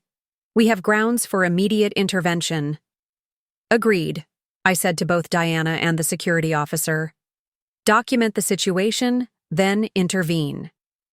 To secure the documents only. Be professional, but firm. And have medical personnel on standby in case his condition deteriorates." As I ended the call, Diana was already on her phone coordinating with her legal team. "We'll file for an emergency restraining order based on this incident," she informed me. "Between this and the Jung information, the narrative is shifting. Rapidly." Robert looked grim. "Ethan's counterstrike is backfiring. Instead of regaining control, he's creating more evidence against himself." "That's what happens when desperation replaces strategy," I observed. "Ethan has always been brilliant at offense but poor at defense. He doesn't know how to lose gracefully or how to retreat strategically." My phone signaled another update from the penthouse security team.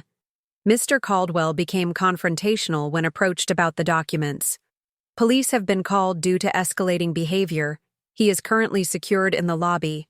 Documents recovered include what appear to be Meridian financial records and original ownership certificates." "He was trying to destroy the evidence of your ownership," Vivian concluded. "Literally erase the paper trail. And likely destroy evidence of his financial misconduct as well," Diana added. "This is no longer just a corporate governance issue, or even a contentious divorce. Ethan's actions are moving into criminal territory." As we processed this latest development, Patrick received another alert from Meridian's IT security team. "Mrs. Caldwell, they've traced the server access attempts. They're coming from a laptop registered to Olivia Palmer." For a moment, confusion reigned. Had Olivia betrayed us? Was her cooperation a ruse? Then understanding dawned. "Ethan still has access to her credentials," I realized. "He's using them to attempt to access the system, probably hoping to frame her if discovered." "That tracks with his character," Diana agreed. "Using others as shields or scapegoats." I immediately texted Olivia. "Your Meridian credentials are being used right now to attempt unauthorized system access. Are you aware of this?" Her response came seconds later. "No, my laptop is missing from my apartment. I thought I misplaced it. Has Ethan been here?" Patrick was already moving. "I'll send additional security to Ms. Palmer's residence immediately. If Mr. Caldwell accessed her apartment without authorization, that's breaking and entering. The pieces were falling into place. Ethan's increasingly desperate moves, his willingness to cross legal and ethical boundaries, his inability to accept that he had lost control of both Meridian and the narrative he'd constructed about himself. "We need to consolidate all this evidence," Diana instructed her team. The penthouse incident, the unauthorized access attempts using Olivia's credentials, Zhang's testimony about the attempted technology sale. Together, they paint a picture of an executive spiraling out of control, willing to commit multiple crimes to maintain his position and revenge. The conference room had become a command center, with security updates, legal strategies, and crisis management all happening simultaneously. Through it all, I maintained a strange calm, the calm that comes from knowing your opponent has overplayed his hand. My phone buzzed with a final message from Ethan, sent from the back of a police car. "According to the penthouse security team, you'll regret this, all of it." But I didn't regret any of it. Not my decision to reveal my ownership of Meridian. Not my alliance with Olivia. Not my refusal to meet Ethan's demands or be intimidated by his threats. For the first time in years, I was acting with complete authenticity, standing firmly in my power rather than diminishing myself to accommodate Ethan's ego. As Diana had said hours earlier, this wasn't over. But now the end was in sight, and it wouldn't be the conclusion Ethan had planned when he brought his pregnant mistress to our anniversary dinner, wearing the emerald necklace meant for me. 3 months later, I stood at the floor-to-ceiling windows of my new office, watching Boston's skyline shimmer in the early morning light. So much had changed since that fateful anniversary dinner, both for me personally and for Meridian Technologies. The headline in the Wall Street Journal on my desk told part of the story. Former Meridian CEO Ethan Caldwell pleads guilty to embezzlement. Corporate espionage.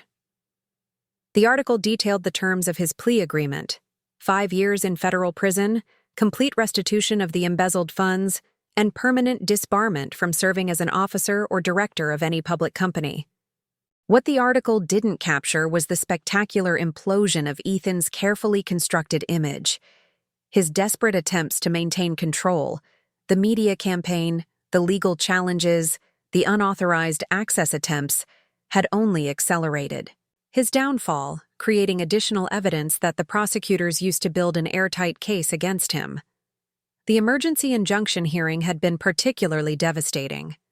Judge Hamilton, unswayed by Ethan's emotional appeals, had methodically reviewed the ownership documentation and the preliminary findings of financial misconduct.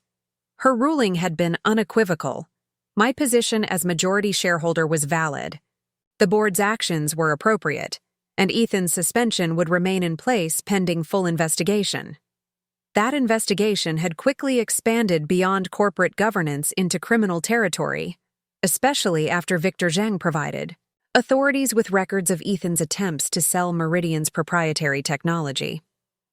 The FBI had executed search warrants on Ethan's temporary residence, Caldwell Innovations' virtual office, and several storage units he had rented under false names, uncovering damning evidence of systematic fraud, attempted corporate espionage, and even witness intimidation.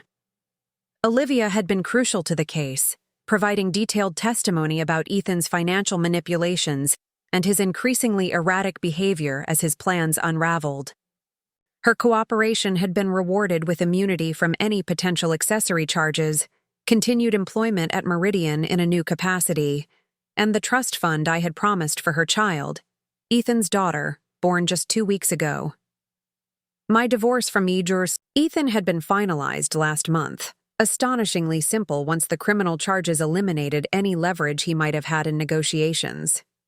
There had been no drawn-out battles over assets or property, just a clean severing of legal ties to a man I now recognized had been manipulating me for our entire relationship. Meridian had not just survived the transition, it had thrived. Vivian, Russell's appointment as permanent CEO had been unanimously approved by the board after a 3-month interim period demonstrated her exceptional leadership skills. Under her direction, the company had refocused on ethical governance, transparent financial practices, and innovative technology development. Most surprisingly, the exploratory discussions with Victor Zhang had evolved into a formal joint venture agreement, allowing Meridian and Nexus to collaborate in Asian markets rather than engage in destructive competition. The partnership, announced last week, had sent Meridian's stock to record highs. A knock at my door interrupted my reflections. Diana entered, elegant as always in a tailored suit, a thick folder under her arm. "It's done," she announced, placing the folder on my desk.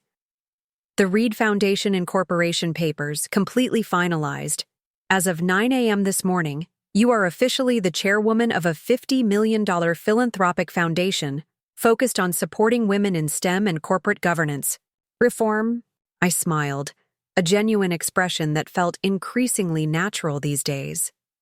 The foundation represented my vision for the future, using a portion of my Meridian holdings to create opportunities for women who, unlike me, might not have had the financial resources to pursue their ambitions but possessed the same drive and intelligence.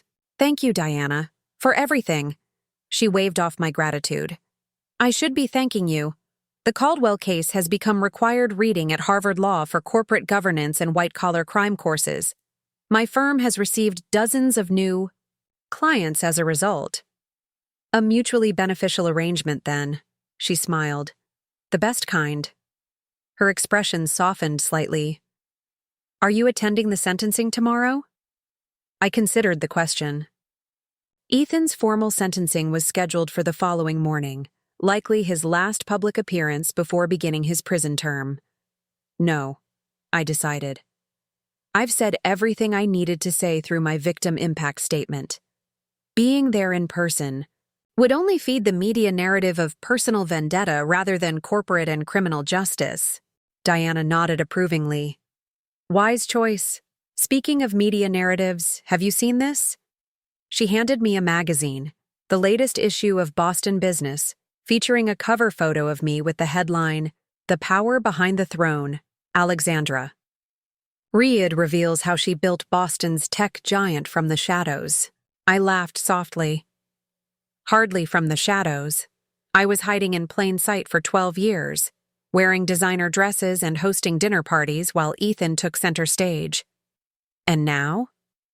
Now I'm exactly where I should be, visible, engaged, using my position and resources to create meaningful change. My phone buzzed with a calendar alert. My mentoring session with Olivia was scheduled to begin in 10 minutes. Part of our arrangement had included professional development for her, helping her build the financial and leadership skills she would need as a single mother establishing her own career path. I should go, Diana said, noting my glance at the phone. The joint venture contract reviews are on your desk when you're ready. After she left, I returned to the window, watching the city awaken fully to the new day.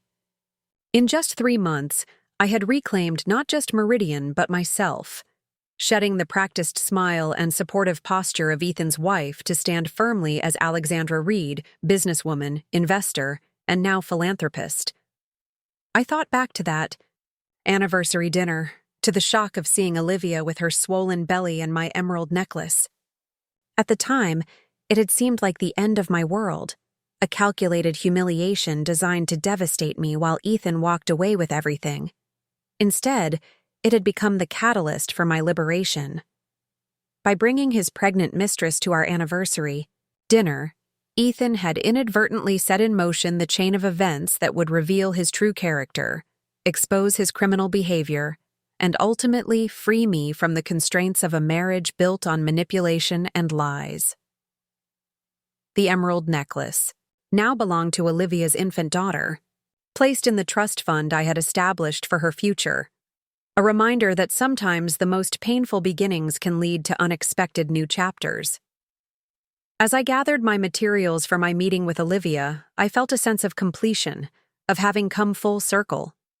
The woman who had sat frozen in shock at Elysium 3 months ago, watching her husband introduce his pregnant mistress, now moved with purposeful confidence, her path forward clearer than it had ever been during 12 years of marriage.